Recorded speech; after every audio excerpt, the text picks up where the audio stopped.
জয়নুল বাশির বলেছেন, চেয়ারে নামাজের পদ্ধতি কি? সেজদা দেওয়ার সময় কি চিন্তা করা যাবে যে মাটিতে সেজদা দিচ্ছি?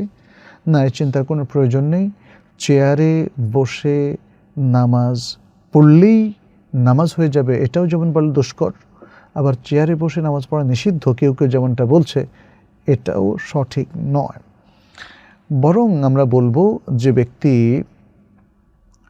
দাঁড়াতে পারেন না, তিনি বসে সালাত পড়বেন। কীরকম বসে? যদি সম্ভব হয় তিনি তাশাহুদে যেভাবে বসেন সেভাবে সালাতটা আদায় করবেন। নবী সাল্লাল্লাহু আলাইহি ওয়াসাল্লাম এমনটাই করেছিলেন তার জীবনের একদম শেষ দিকে এসে, যখন তিনি বেশ মাঝে মাঝে অসুস্থতা ফিল করতেন। আচ্ছা, যদি এমনটা হয় যে তার মেরুদণ্ড তে এমন সমস্যা আছে অথবা স্পাইনাল কর্ডে এমন কোনো সমস্যা আছে যে তিনি মোটেই বাঁকা হতে পারেন না এবং তিনি ফ্লোরে বসতে পারেন না, তাহলে তাকে বসতে হবে এরকম কোনো চেয়ারের উপরে অথবা চৌকির উপরে। তাহলে যদি তিনি ঘরে কখনো নফল সালাত পড়েন তাহলে চেয়ারেও পড়তে পারেন, চৌকিতেও পড়তে পারেন, যদি তার জন্য ওইভাবে বসাটা অসম্ভব হয়।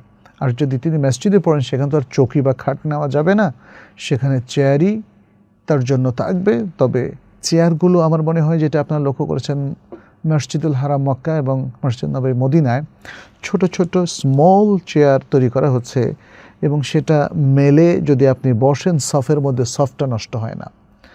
এখন আমাদের দেশে যারা চেয়ার ব্যবহার করেন তারা কিন্তু পরবর্তী সফটটাকে নষ্ট করে দিচ্ছেন, নিজের সফটটাও ঠিকমতো মেলাতে পারছেন না। এর কারণ হলো বিশাল বড় চেয়ারের ব্যবস্থা করা।